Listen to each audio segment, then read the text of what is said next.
Happy Monday Evening, wunderschönen Montag, guten Abend. Ja, heute geht es hauptsächlich um Regeln, Entscheidungen und Rulings und das werde ich heute mal auf internationaler Basis auf Englisch machen.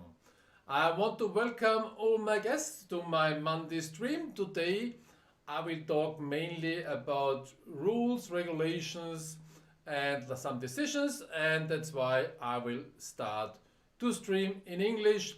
It's more international business, and all my German speaking friends, I'm sure they will understand my English, especially my German or Austrian English. I think we have an own dialect, so I think it will be fine.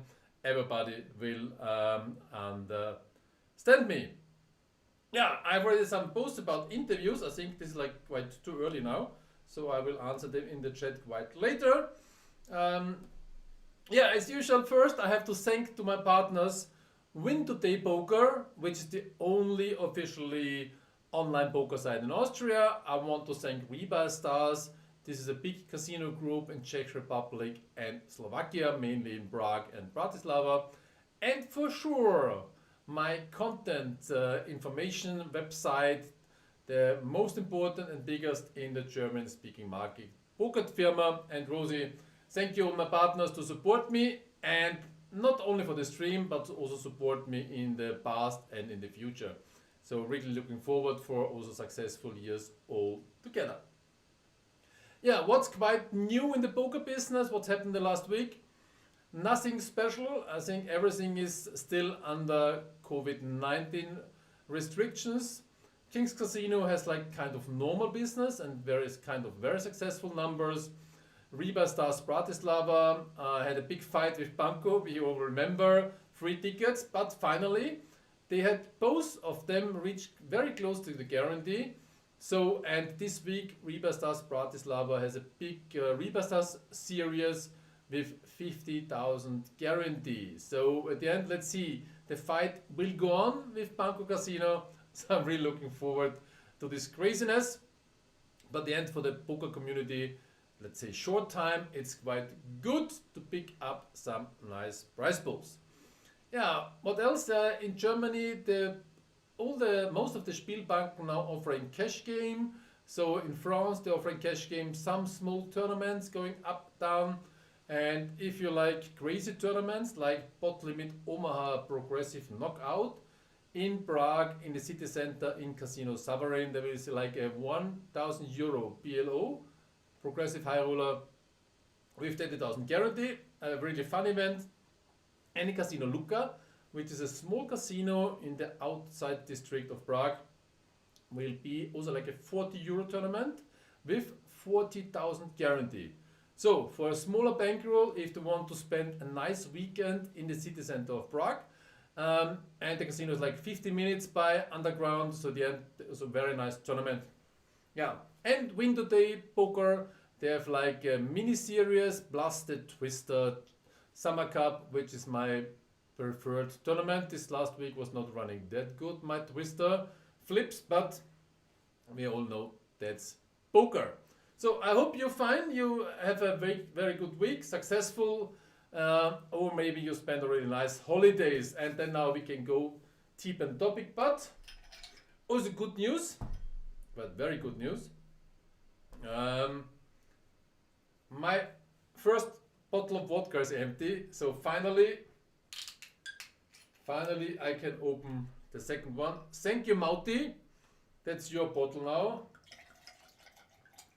From Grey Goose, we changed now to Stolichnaya, which is a good brand. So at the end, new alcohol, new fit.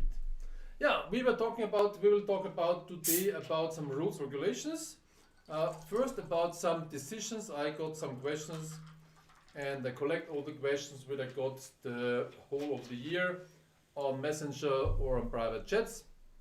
And now the best time in the stream to talk about. First, cheers to you. I hope you're healthy and everything fine. I hope you have a glass of red wine or gin tonic or vodka lemon like me.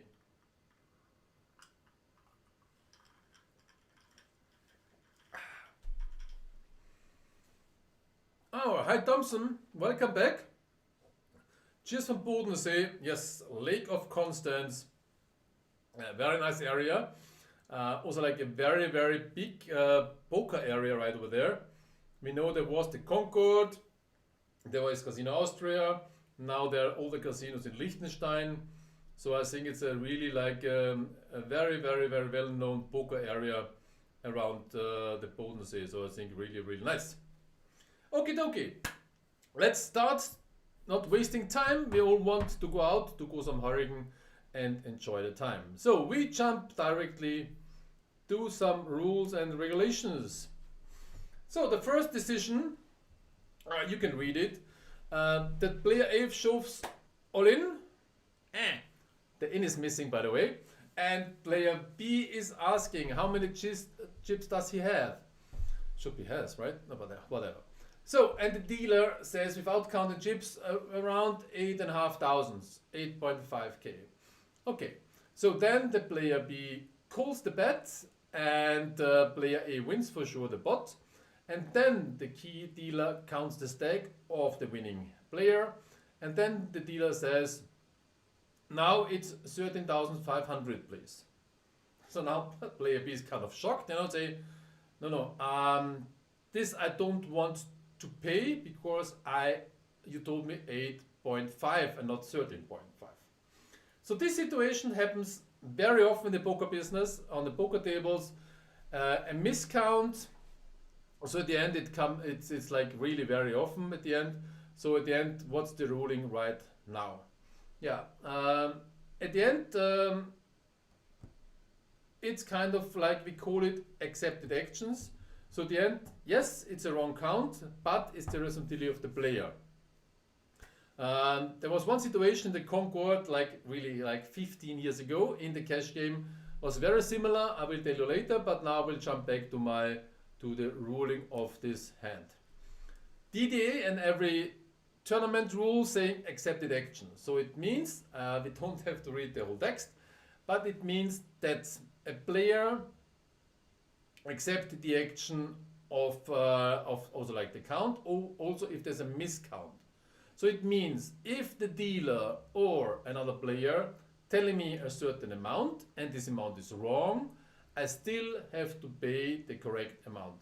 So it's my responsibility as a player check and to count together with the dealer or with the player the whole stack. The player is never forced to make a count, but if you're not happy as a player, you can ask the floor to come over and to make an accurate count. Normally the dealer is enough, but also there could be a mistake. At the end, you still have to pay the full amount. There's another rule on DDA, so this is the two rules which are affected. Second rule is like the rule number 60, count of opponent chip stack. It's written the same that you allowed to ask a current count, but as I said, if the count is not correct, still at the end, you have to count the correct size. Yeah. It was in Vienna, I would say, I was the manager, so let's say it was 2002, so maybe 18 years ago. It was in a big cash game. It was a similar situation, and it was one of my toughest decision in my career, because I forced the player to call 15,000 euro more in the cash game. So it was a similar procedure, it was a miscount and misunderstanding between the two players, and I decided as casino manager, because after the floor, that he has to call also additional the 15,000 euro. So at the end, what is very important for you as a player, that you always be aware of the game, pay attention, also like count the stack together with the dealer and double count it and take your time.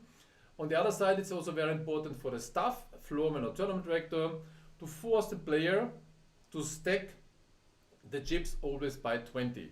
This is very important. It's nice to build some super castles, like bridges or whatever, or like the biggest stack in the world, but at the end, you should always force the players to have the stack clean and visible and countable at any time of the tournament.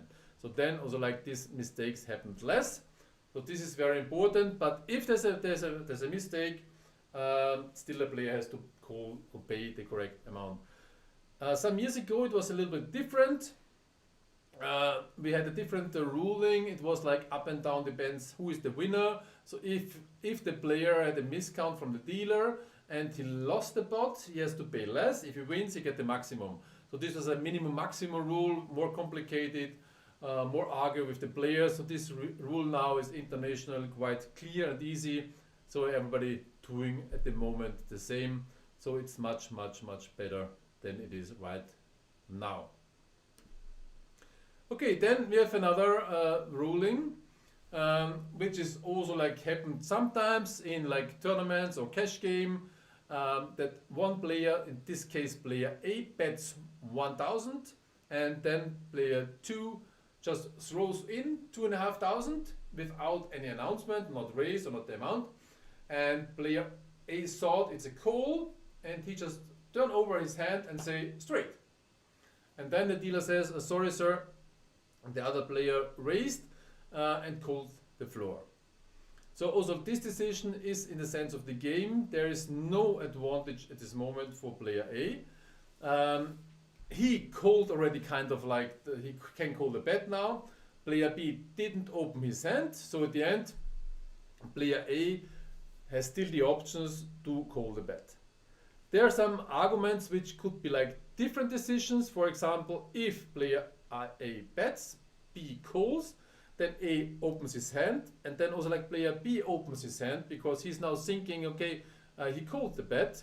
Then it could, my decision, the ruling could be different, because then player A could have the advantage before calling to see the hand of the opponent. So for example, if player B wants to bluff A, and A now seeing, oh, here's ace high, I have one pair of deuces, he say, I would call. In this case, maybe I would protect player B and would give him the raise back and just accept the first amount of the chips. But this could be different. Also another option is like from this ruling, if there's a third player in the pot, so still involved in the hand, then also like the ruling could be different, and also player A could get a penalty, because then it's really big influence in the game. But the hand will always be live, there will be never be dead, but there could be like a penalty for these players, but it's not like we have to. So it's not a must-have to always penalize all the players. So this is not the advantage. And also like, for me, sense of the game and the best hand should win. If there's no angel shooting or the player is not abusing the situation, and in this case it was quite clear. Good, this was the two decisions. For you, if you have any questions, if you have any decisions, rulings, Please don't hesitate to send me your bad rulings, good rulings, your questions. I'm happy and open-minded to answer all your rulings, and we can discuss it also live in the chat. So up to you to send me any rulings, decisions that you want. I love it. Good. Okay. Ruling for today. Next point. One big point in the industry. If you Google this, it's full of opinions. Late registration. Like I say, like all the graphics here. Late, later, latest. It's never too late to be great, you know. It's especially for the pros quite important, you know. There's one post about like that the main event has registration open until day 2. Awful, awful, awful. So not everybody's happy with this long late registration. And finally, the last picture here downstairs is for rebuys, but at the end, like, it just shows, you know, what's happened to a player with unlimited rebuys, re-entries, long late reg, and add-on at the end. Everything going down. Yeah, what's about late registration? So late registration, like, was, let's say, years ago, it was introduced to make it more comfortable for players, especially poker pros. For example, one very famous player is like Phil Hellmuth. He loves to come late. He loves to get all the attention from the audience, for the players, to walk to the room, sometimes, you know, dressed like carnival, but at the end he wants to have all the attention to sell his and promote himself as a poker pro. So that's why we also like have late reg for traffic jam. If you're late, it's not the pressure. Tournaments start at 6, but late registrations open the first hour, first 2 hours. So no stress to be there on time. But step by step, this late registration developed in the, from my opinion, in the wrong direction. It's getting more and more to push the prize pool, to have higher guarantees, you know, and just to get more entries, more fee, and bigger prize pools and bigger fields to promote it for marketing reasons. So this is like the development of late registration finally. Especially the online business was pushing also like the late registration very hard. For them it's much more effective than for live events, because land-based casinos, they have one, maybe a second side event, but online you have like, let's go to PokerStars or like also Win Today, they have like maybe 5-10 tournaments, much more, on the same time. Sorry. So now a player who's going online, you got also the pop-up, you get information, tournament is running. So every 15 minutes, like it's at point 15, half and 3/4, always tournament starting. So at the end, it's quite good to have a long late reg, because people will still click on it to play it. And I know from my experience that some players, they don't know which tournament they are playing. They just see registration still open, nice guarantee, big fields, click it, play it. They don't look at the stack. They don't look if the tournament is running like 1.5 hours, you know, they're just clicking to register and play this tournament. So at the end, that's why online is like pushing this late registration very, very hard, and longer. And online is really the worst. Sometimes really have maybe 5 big blinds to enter at the end, but it's a tool like to increase the prize pool. There are a lot of pros and cons for late registration, for sure. Some players say, it's great, I can come late, it's fine. Some players say, oh, it's nice, you know, I get all the fishes, the bad players in the beginning by myself, so I can build up a very big stack by myself, so I feel comfortable. The poker pros, they for sure have the edge of late registration, which will come a little bit later, but they say, it's great for me, I don't have to play the small blinds, you know, I come in and then have my flips, you know, I can double up and then I play the tournament as normal, but I don't have to waste like 2 hours to play all the small blinds, you know.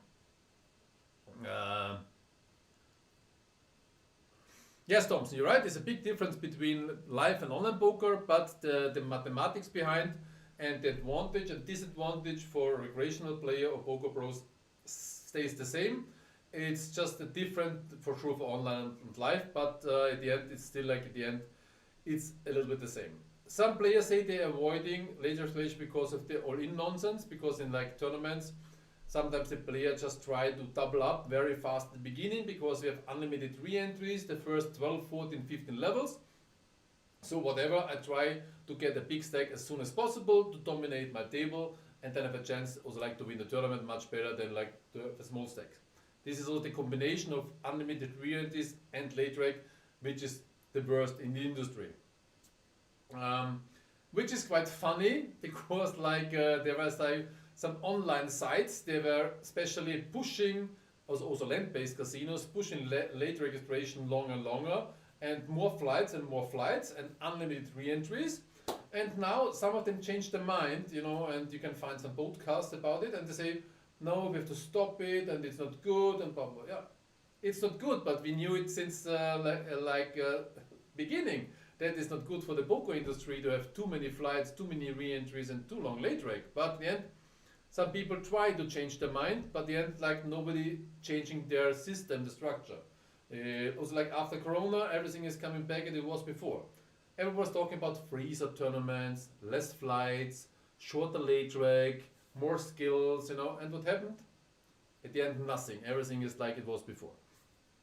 Yeah, and also like there's a big difference between recreational players and regulars and poker pros. And I'm honestly not a mathematics genius. I know some math from poker, but not like all the most important thing. But at the end, there's like poker pros know it much better than me. And there's a big mathematics behind late registration. And Kenny Hellert, like a very well-known Belgian poker pro, he has quite a very good tweet on Twitter, and you should also like read it or just Google it about late registration and Kenny Hellert. You will find it, and he's explaining, he calculated the edge and the advantage of late registration, and that late registration also killing the industry. Because of late registration, every regular or poker pro who's entering the tournament late has a big advantage against the players who enter the tournament in the beginning. This is because the ICM, which also like become later again, but at the end, you getting in later, to make a like short summary, you have less opponents and you're closer to the money.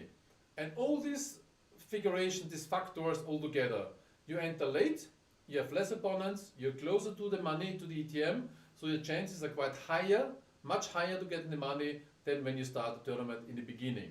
So you see that also like this late registration changing the tournament completely. And also like from operator side, you know, as a tournament director or event manager or casino, it's often a nightmare to start a tournament with 10% of the players. So like I know from PokerStars on the EPT, we were starting some tournament with 30 players, 40 players, and we ended up with 400. So it's like, come on, like there's like maximum 5-10% starting the tournament. So we don't know how many tables we need, how many dealers we need, how many chips we need, which space we need, which area we need when the tournament is finished. So it was kind of a nightmare, but still nobody is changing this one. Everybody feels the pressure of success, pressure of prize pools, pressure of promoting a lot of entries. So it's really like tough things, you know. Yeah, Thompson, you're 100% right. This is like, I say this is like the late reg nonsense. Also like this on Scoop and WCoop and everything and everywhere there's on a million. You can now reg on day 2, which is like, why registrations open on day 2? It's not for the player comfort. It is first, players have less costs, so you get more entries because some players will arrive on the day before.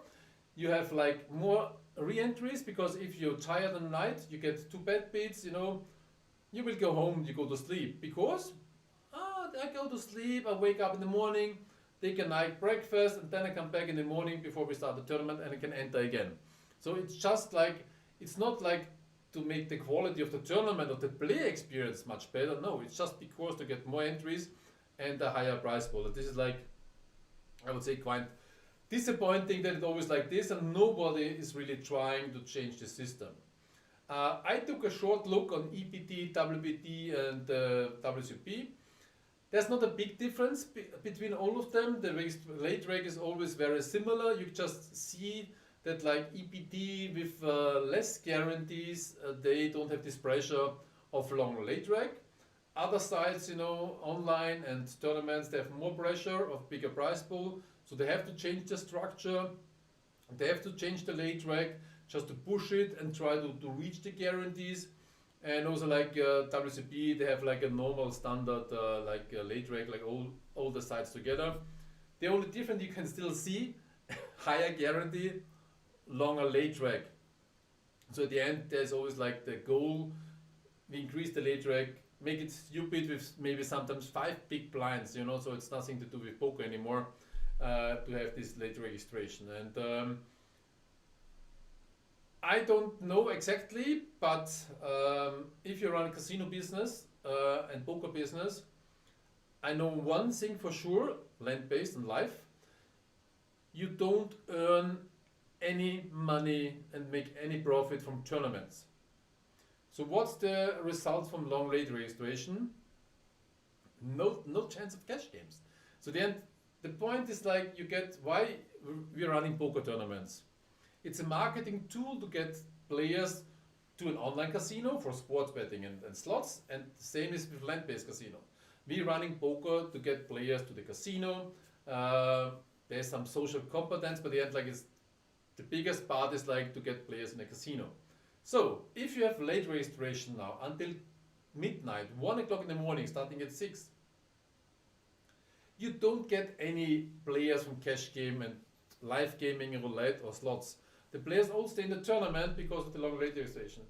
So I'm quite sure that if you have shorter late registration, you might have an overlay, but I think you get much more money back from the side action, from roulette, slots, cash game, etc., what all the offers you have in a casino. Tournament players leave in the casino and going home, but at the end we know that still 10-15% of the players would love to play other games. So at the end, I think mathematically would be very interesting, you know, to try it, you know, and find it out. But nobody's trying it. The industry going still talking, but still going the way straight. We continue with late reg, multiple flights, and like the disaster. I think there was one tournament, not to lie, but I think it was like in Canada. I think they had like, I don't know, 14, 15 starting flights, and late reg was open until day 3. So at the end, honestly, it's like, yeah, it's not for my bankroll, but at the end, like it's just nothing to do with poker anymore. It's just every pro and who has a big bankroll, it's just playing this tournament and pushing, and hoping that one hand, you know, I will double up, and if I'm lucky, maybe the next hand I double up again, and then I'm like, woo!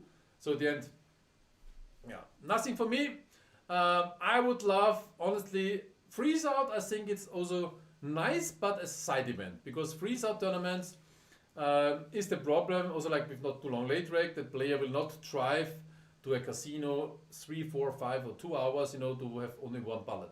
But if you have nice action beside, nice side events, I think tournaments, 1 re-entry, 2, 3 nice starting flights, good structures, I'm sure long term it will be more successful than this like re-entry battle non-stop all the time. So then in your opinion about late reg, I think it's good, but on the other side it's just stealing money from players, and just like some players addicted to the game, addicted to gambling. So if you're still in a tournament and you pass like on level 12 and only have 5 big blinds left, most of the players will still think, okay, got one more ballot, last one. But it's quite not necessary to do it like this. So this is my opinion to late reg, which is discussed a lot online. You can Google it, you find a lot of posts. And close to forget it, there's one very ridiculous, like let's call it, Rosi from Pokerfirma called it like this, I like the name, dynamic late reg. So quite simple, as long as we didn't reach the guarantee, late reg is still open. And I know that some land-based casino, they run this. So at the end, the manager of the casino comes to the floorman. How many entries we have? 132. How many need to reach a guarantee? 160. Okay, how long is late reg? It's finished in 10 minutes. Really? Okay, make it 2 levels more. Okay, done. Yeah, and whoops, surprise, surprise. 2 levels later, we reach the guarantee. Also online, it exists. This dynamic late reg. So late reg will, if you look on the client, when is the late reg finished? 2 more levels. Okay, 20 minutes. In 20 minutes? Why late reg is still open? Huh? And then like, if you ask, yeah, maybe you misread because it was maybe the break and not the re-entry. So at the end, this I think it's really not fair. It's not cheating, but it's like abusing the system and calling all the players stupid and just changing late reg non-stop until they reach the guarantee. Honestly, then if you're afraid of an overlay, just forget the overlay and just please run it like it is. And yeah. So yeah, this was the point of late registration. It will be a never-ending story to discuss it, but honestly, I don't think that any operator, land-based or online, will change it because of the pressure. The only hope I have, it's sometimes that, for example, casinos like Casino Austria, they have like a different customers. They have a nicer environment, and they always manage it to get very nice numbers of players without never-ending guarantees, late reg, or multi-day flights. So then it's possible, but you have to offer your customers maybe a better service or different service that you make them happy. And I'm still convinced that player experience long-term is still the way to success, and not like to take like 15 hours late reg. Good. Another point, which is for me one of very long-term, and if you want to be successful in the tournament life, very important, is like deal making. So at the end, deal making, it happens on the final table. Most of the time, sometimes we also have a deal like like the last 2 tables, especially for some leaderboard tournaments. The last 14 players come to the casino and they split, make chop chop, let's go, let's chop, and they chop it and going home. So deal is quite a very interesting thing. Also,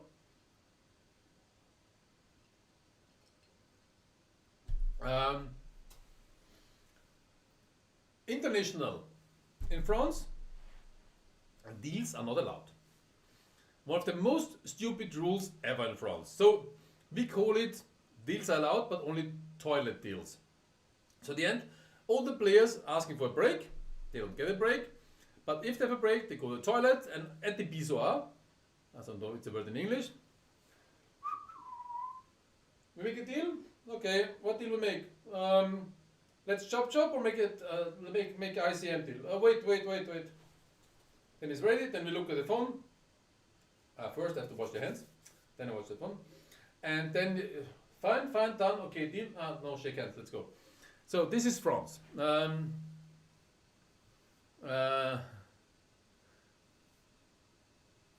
Window day deal function. That I didn't hear it right now. But I heard that they're working on it, so it would be nice to have the deal function online, because it's like, I think, a very important deal function which I really missed on window day. So it would be great if they get it. Yeah, WBT. No deals allowed. Thomas, they're not allowed to talk about the deal. Okay.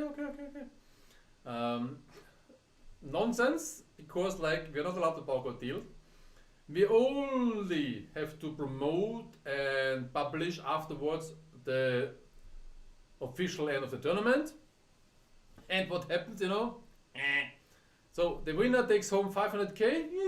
In reality, only winning 150,000. So at the end, it's not good for tax. It's not good for the industry. We don't have to hide anything and just like stupid to not accept deal, because deal is kind of a poker. It's a part of the poker and it's a skill tool of poker. So, for example, like it was EPT Prague. It was 4 o'clock in the morning. It was the high roller event, and we were like, I think it was heads up or three-handed. I think it was heads up. One floorman and me were still there. All other were gone, drunken. It was the last day of EPT Prague, and they're discussing a deal. Okay, floorman and me, high five, yee. Finally a deal, we can go sleeping. No, they want to make a deal that one player who is not a chip leader, so second with chips, wins the tournament, but the chip leader getting the trophy. I say, no, sorry guys, that's not possible. You know, if you finish the tournament, it's okay, you can do what you want, but the chip leader is getting the trophy.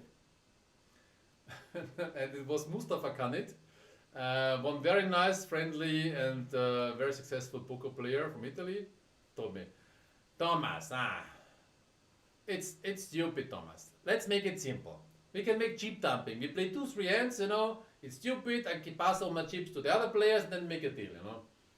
He was right. So we said, okay, done. Players can make any deal kind of they want, as long as it's not against the rules. And they accept it and they split it and they got the money and the trophy and we were going home.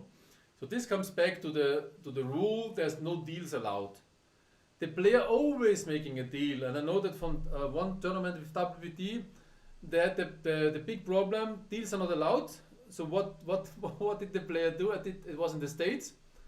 They just pushed all in, you know, on the live stream with 6-3 offsuit, 9 deuce offsuit, poof, poof, poof, and this was the last hand of a, I think, World Poker Tour main event or championship, which is more than ridiculous to have a live stream and a final hand where like people going all in with 6 deuce off, 9-3 off and whatever. So it's just make it stupid for the poker world if you're not accepting deals. So at the end, I think we handling and controlling the money from the players. So I think if it's their money, we get a fee to administer the tournament, but if player want to make a deal, we should allow it and do it for them. So then very fast we go through the deals. So first deal, it's an equal chop, which is very simple to explain. We have like 4 players. These are the chip counts. So 5, 2.5, 2 and 1. We have a remaining prize pool of 10,000. So equal chips. This is like, I say, like this was like always Concord style. Everybody get 2,500, we're going home.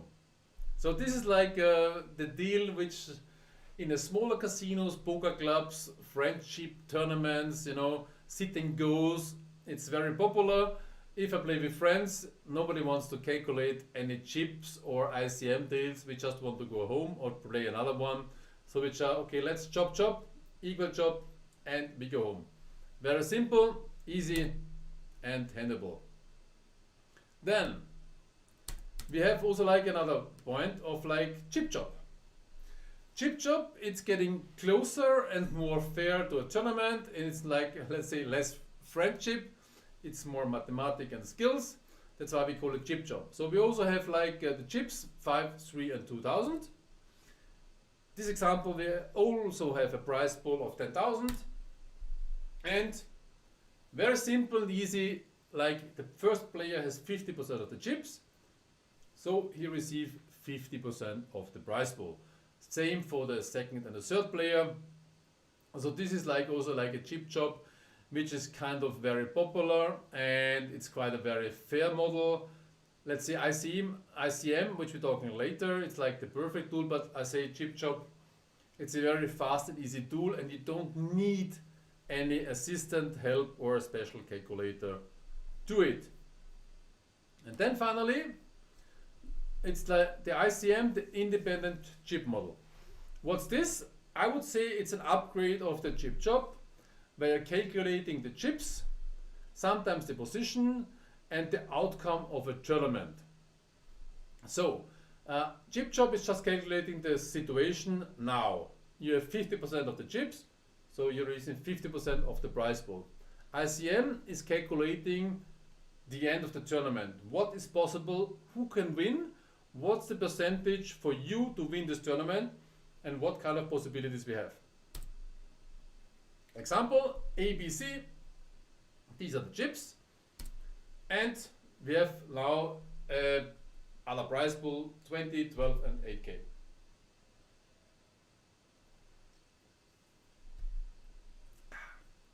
And this is now the ICM deal.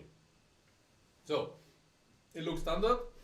ICM deal, you can find it online. There are some apps. You have to check some apps and different sites, because sometimes the ICM deal is a little bit different and have some small mistakes in it. I will tell you later why. And yeah, Thompson, you're right, but they always make a chip job deal. It depends, like this is come later, if they're remaining some prize pool. So this is the ICM deal, which I explain you why it's like different, and then I will show you just the comparison to the chip job. So if you make a chip job, it will be like the smaller one. If you make ICM, it's like over there. So these are the two differences. So as I said, chip job is just doing the situation of the chips at the moment. ICM is, for example, calculate the percentage of an outcome of a tournament. So what's the percentage that A is winning, B is second and C is third? What's the percentage that B is winning, A second and C is third? And etc, etc, etc. So all combinations of A, B, C, yeah, will be calculated. So what's the percentage that he could win? And at the end, this is also like the ICM deal in general. I'm not a mathematics genius. That's why I can't explain exactly the mathematics behind. But if you Google it, if you go online, you will find like a scoreboard, a board, you know, where you can see the chance for ABC, it's like 30%, the chance of ACB is 20%, and then the payoff, and etc, etc. And all these models all together will finally do the ICM deal. What is very important for all these deals. There's like a very important part for mathematics. As you see the prize pool over here, the 20, the 12 and the 8. So some ICM models and also like some tournament directors and some players, they're making the mistake that players are playing for 40,000, for 40K, which is not true, because they're playing for only 16,000. Because like the 8,000, it's already guaranteed. If you pass now as a third player, third place, you will get 8,000. So at the end, 8,000 is fixed. So you have to make the deal for 16,000 only, because 8,000 is already guaranteed prize pool for you. This is the minimum payout, which you, whatever counts. I was like, only if you get disqualified from the tournament director, then maybe it's different, but all the others, it's like this. So this is like very important if you calculate deals, that you not make the deal for 40,000, you make the deal for 16,000.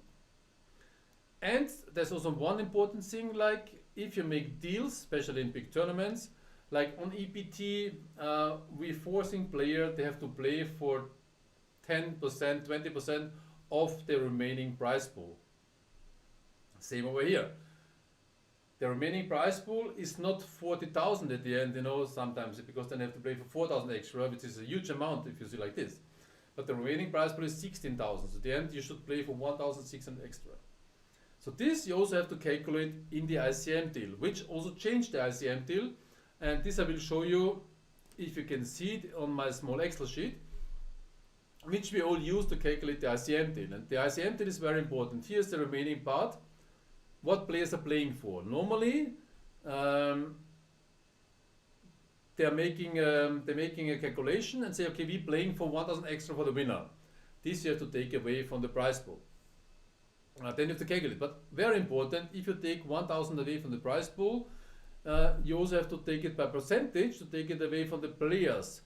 So it's not like if you take 1,000 away, you should like say 1,200 and you have 3 players. It's not 400 euro for each player. So you have to also like to take it percentage wise what you take away from the players. So the end, like this is like ICM deal, which is quite very good tool. You find a lot of apps and websites who offering to calculate an ICM deal. And so at the end, this is quite very good and still the best deal. And like Tom said, there's like an app. You can use it like how you want. Also on Poker Firma, you can find an ICM calculator, or you can find an app online where you can calculate it.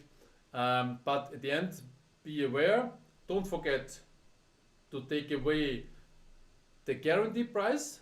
So like here you can see it's guaranteed like 8,000 for everybody. Don't forget to take away what they're playing for. And don't forget, if you take something away, it had to be equal to the situation of the chips and the stacks and not everywhere the same to take away.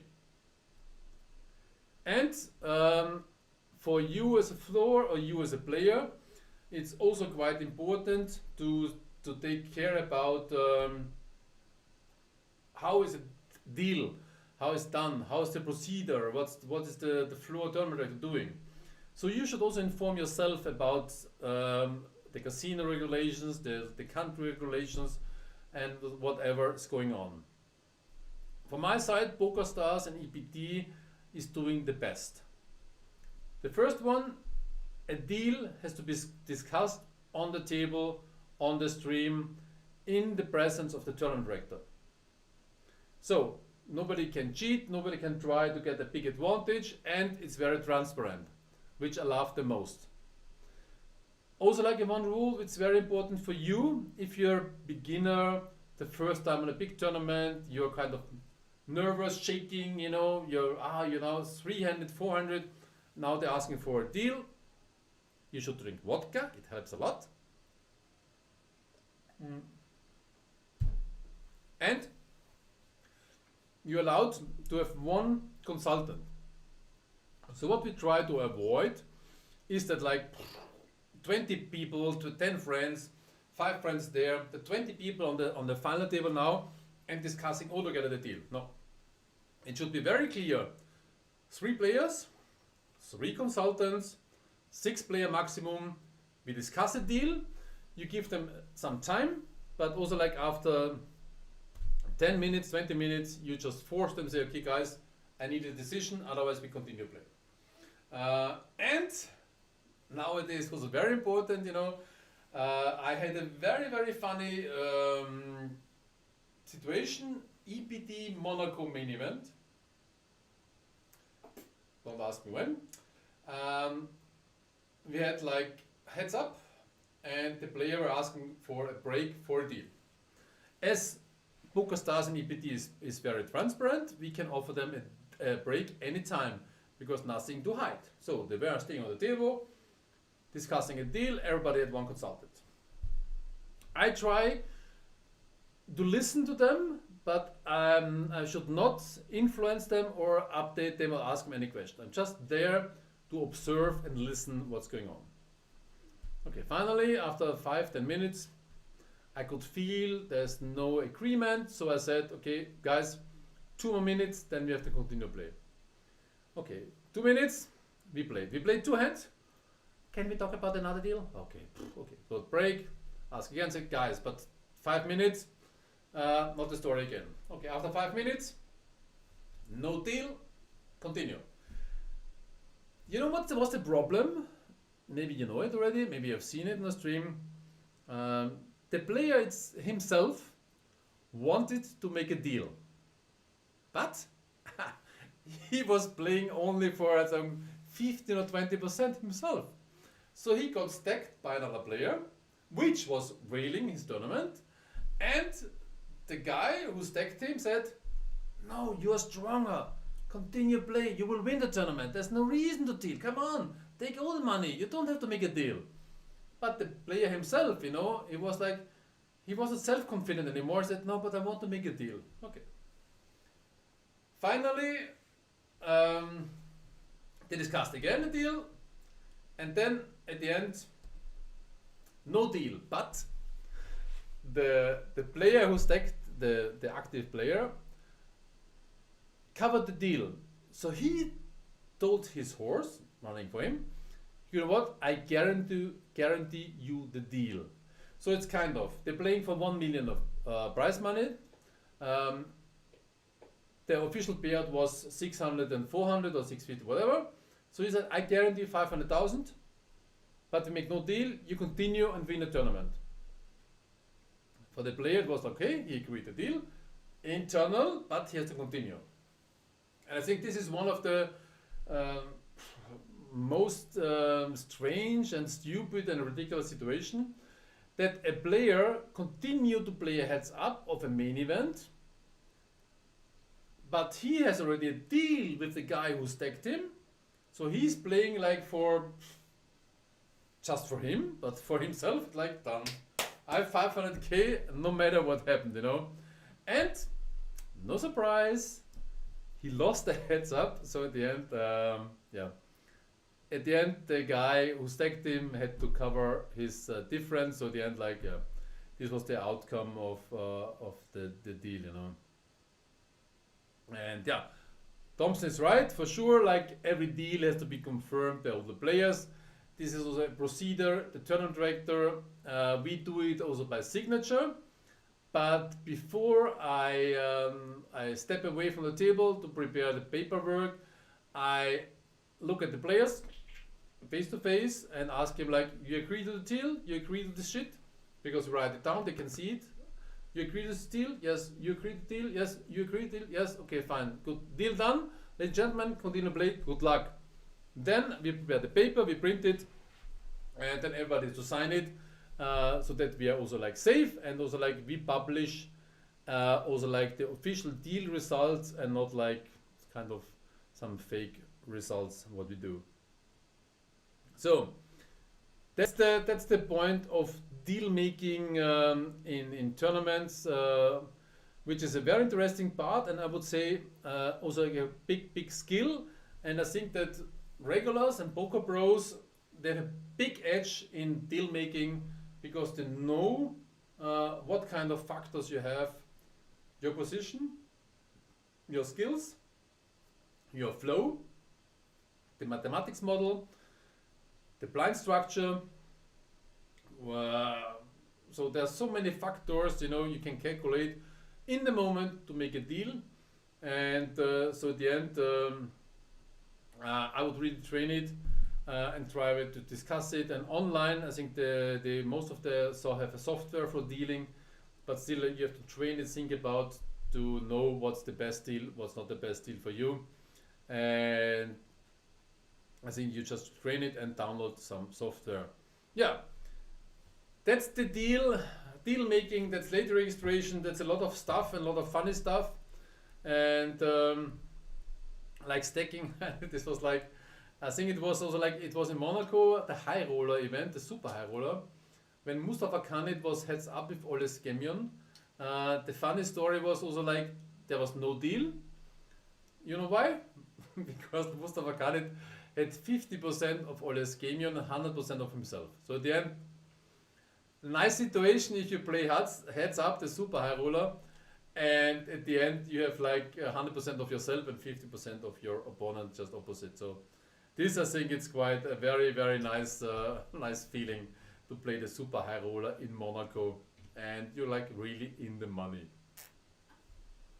Yeah, this was the topic for today. I hope you liked it. I hope you still like it if I talk myself all the time alone.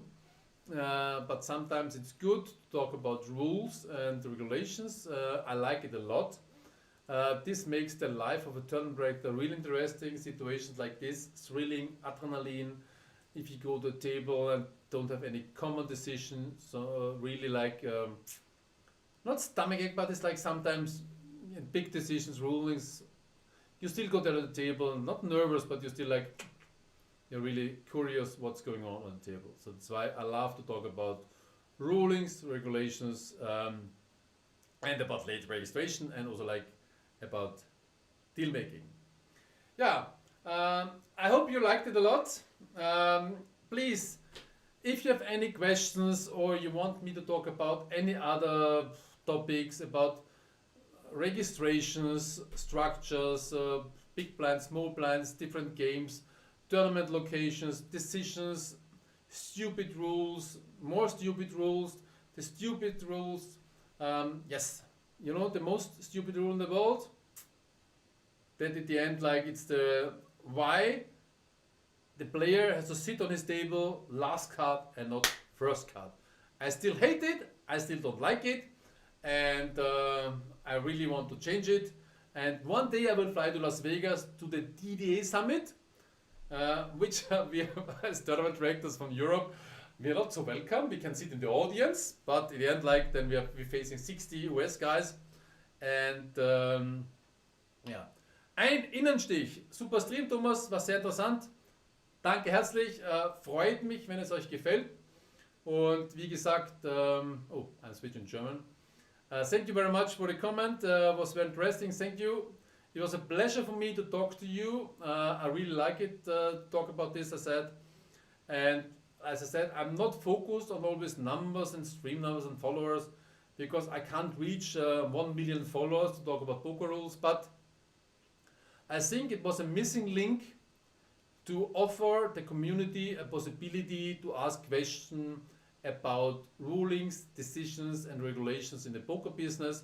We're playing for millions of euro, and I think it's good to have like at least one forum where people can ask like and discuss like rules like this. Good. You know what? One more vodka to say goodbye. I wish you a very pleasant week. Happy Monday. Good success. Maybe we see us in Bratislava for the 50k, maybe in Prague for the below knockout high roller, maybe online to play some twister against me. If not, you will find me in the swimming pool, swimming or like walking or mountain biking. Yes, maybe I will think about to make a summer break in August because I'm moving from Vienna a little bit outside. I will go do some holidays if COVID allows me. But at the end, hope to see you soon.